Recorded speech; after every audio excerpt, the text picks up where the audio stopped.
Hi, I'm Yancida Ariano. I'm the Program Supervisor of Culture Connect Inland Intercultural Youth Wellness Initiative.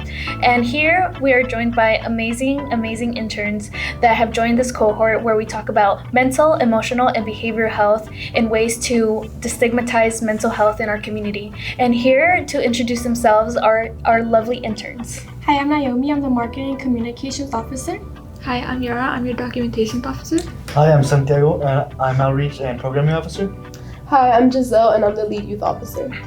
And here to speak on our behalf on mental health is an amazing guest speaker, Dr. Michelle Pruitt. If you would like to introduce yourself. Hi, I'm Michelle Pruitt, and I am a holistic educator and metaphysical counselor. Happy to be here today. With social media, you've expressed ways that we can kind of find our own space and create our regimens to kind of better ourselves mentally, physically. But I know that there's a bit of a dissonance because of our generational gaps. Like we're Gen Z, you guys are Gen Z as well. Oh, okay, Gen Z. You're from a different generation where you saw the rise of social media, and we were basically born during the era of social media. We grew up with this.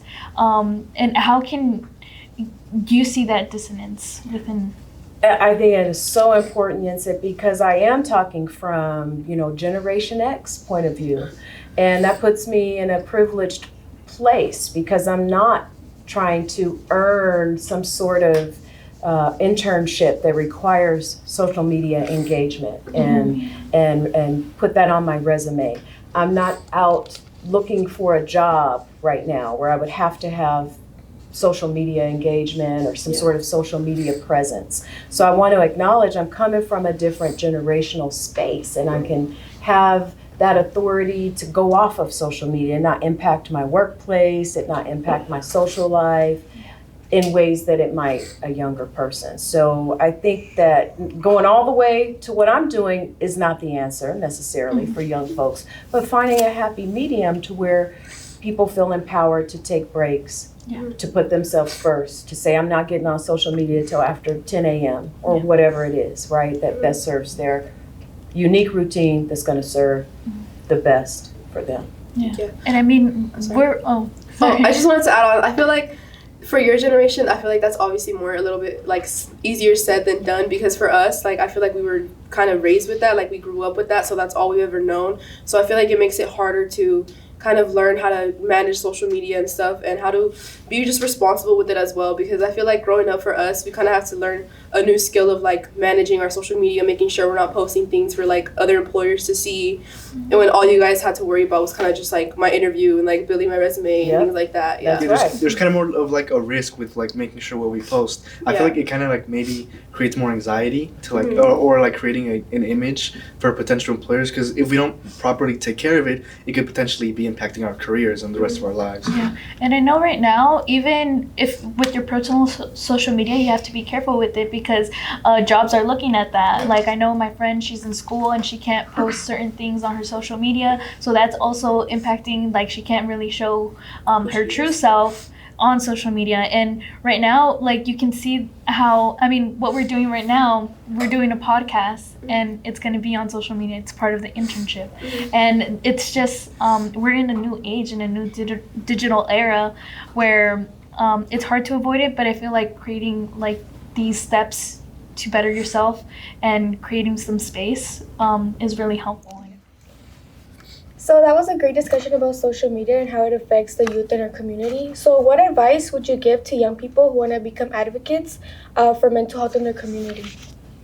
Thank you, Naomi. I think it's so important that youth become the advocates for mental health in their community, because Gen Z ultimately are the ones that are going to lead the way, right? This is about legacy and the next generation doing it different and hopefully better than the previous.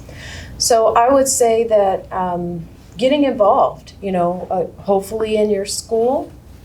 Maybe the school has a peer counseling program, maybe enrolling in social emotional learning, elective type courses. And even if a student's not pursuing a field in mental health, for their profession, it helps you in so many ways. It's going to help you become more self-regulating, which is going to have a more positive impact on your academic performance, your life performance. But also it's going to help you prepare just to be a better person. And, you know, in the future, a better parent. And in the immediate sense, a better friend. And so I think that getting involved, learning these skills, if they're available in your school site, great. If not, what are the community resources? What is available in the community? Seeking out, you know, community centers, places like El Sol, trying to be a part of the conversation of advocacy and placing yourself around a structure that's going to support that, whether it's in the school or locally. Would you say maybe joining the Cultural Connect internship would be a good way? I think that if more youth were at this table, then we would have a magnification, an elevation. We would have this go out into the community, into the families, because what I know for certain is that all of you are changed forever. And then those you impact are changed forever. And so as you continue to build your legacy, you can share how important it is for others to come and get involved in this work so that we continue to make that ripple effect. And I really enjoyed this conversation on social media, and it's really insightful, and hopefully everyone out there can really learn from this.